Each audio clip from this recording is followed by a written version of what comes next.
আল্লাহ তাআলা তৌফিক দান করলে কিছু কথা বলবো ইনশাআল্লাহ। আল্লাহ তাআলা বলছেন ওয়াকাদা রাব্বুকা, হে নবী আপনার রব ফয়সালা করলেন, সিদ্ধান্ত ঘোষণা করলেন, আল্লাহ তা'বুদু ইল্লা ইয়াহু, ও দুনিয়ার মানুষেরা তোমরা আল্লাহ ছাড়া কারো ইবাদত করিও না। আল্লাহ সিদ্ধান্ত দিয়েছে। আমরা যারা এই সিদ্ধান্তগুলো শুনলাম, এই মেসেজ পেলাম, আল্লাহর সিদ্ধান্ত মানতে আমরা বাধ্য। কারণ আমাদের পরিচয় আমরা গোলাম, আল্লাহর পরিচয় আল্লাহ আমাদের রব, ঠিক নয় কি? রব মানে মালিক। আমরা যারা আছি আমরা কেউ মালিক নই, আমরা হলাম মালিকের চাকর, মালিকের গোলাম। যারা গোলাম হয় তারা স্বাধীন না পরাধীন? তাহলে আমরা কি স্বাধীন জাতি? মুসলমান কখনো নিজেকে স্বাধীন মনে করতে পারে না। আল্লাহর বক্তব্য, ওয়া খালাকতুল জিন্না ওয়াল ইনসা ইল্লা লিয়াবুদুন, আমি মানুষ এবং জিন জাতিকে শুধু গোলাম হিসাবে বানাইছি।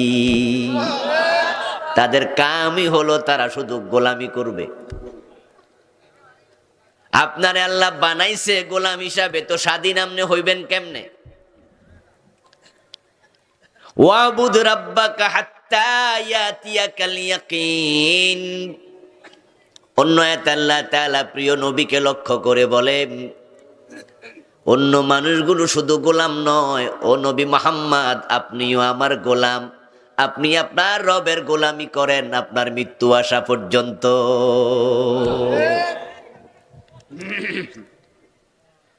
সব মানুষ আল্লাহর গোলাম, তিনি হলেন মালিক।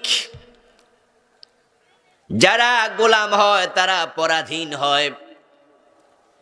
এবার একটু মেহেরবানি করে জবাব দিন তো, গোলাম মন মতো চলে না মালিকের কথা মতো?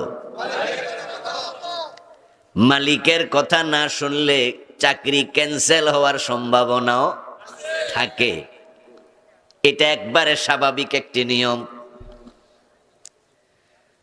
আমরা যারা মাদ্রাসার শিক্ষকতা করি, স্কুলে পড়াই, বিভিন্ন সেক্টরে আমরা চাকরি করি, যার অধীনে আমি চাকরি করি তার কথা যদি না শুনি তাহলে একটু সমস্যা আছে, এটা স্বাভাবিক। আপনি উল্টাপাল্টা চলবেন, আপনাকে শোকজ করা হবে। সরকারি চাকরির মাঝেও বরখাস্ত করা হয়, এমন সিস্টেম আছে না নাই?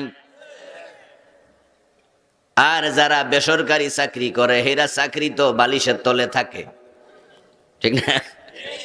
বেসরকারি চাকরি, ওইটার রিজাইন লেটার, ওটার বরখাস্তনামা বালিশের তলে থাকে। অফিসে যাওয়ার পরে শুধু মালিক যদি বইলা দেয় কাল থেকে আর আসিও না, চাকরি আছে না গেছে। যেটা সরকারি চাকরি ওটাতে শোকজ টোকজের সিস্টেম আছে, এক পর্যায়ে বরখাস্ত করার নিয়ম আছে। আর যে সমস্ত চাকরির কোনো জয়েন লেটার নাই, সেটা যাইতে কোনো শোকজেরও কোনো প্রয়োজন নাই, মুখের কথায় চাকরি শেষ। আমার প্রিয় ভাই, যেহেতু আমরা সবাই গোলাম, আল্লাহ আমাদের রব। গোলাম নিজের মন মতো চলতে পারে না, মালিকের আইন মতো, মালিকের কথা মতো চলবে।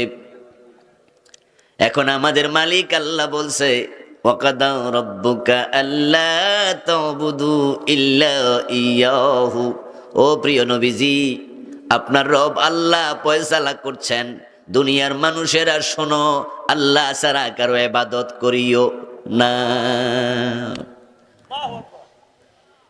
এজন্য আমাদের জন্য আল্লাহ ছাড়া কারো ইবাদত করা জায়েজ নাই। যদি কোনো ব্যক্তি আল্লাহ ছাড়া অন্যের ইবাদত করে তাহলে সে মুমিন থাকবে না, মুশরিক হবে। আপনার নামটাই মুমিনের তালিকায় আর থাকবে না। ওয়া মান ইউশরিক বিল্লাহি ফাকাদ হারামাল্লাহু আলাইহিল জান্নাহ।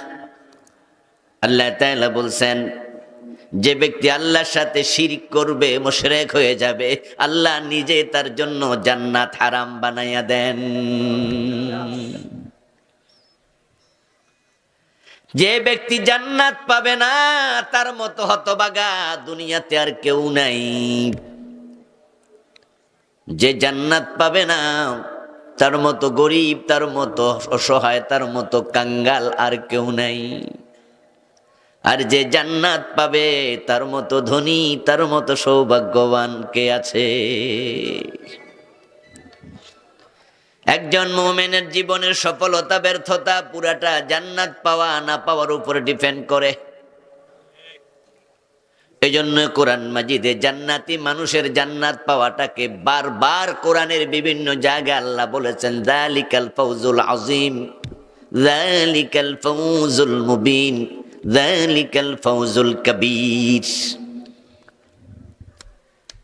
যারা জান্নাত পাবে, ইন্নাল্লাযীনা আমানু ওয়া আমিলুস সালিহাতি লাহুম জান্নাতুন তাজরি মিন তাহতিহাল আনহার, যালিকাল ফাউজুল কাবীর। সুবহানাল্লাহ পড়েন।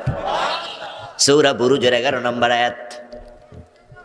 যে জান্নাত পেয়েছে সেই বড় সফলতা পেল, সেই মহা সফলতা পেল। ফৌজুল মুবিন জান্নাত যে পেল, সে সুস্পষ্টভাবে সফল হয়ে গেল। ফামান যুহজিহা আনিন নারি ওয়া উদখিলাল জান্নাতা ফাকাদ ফাজ।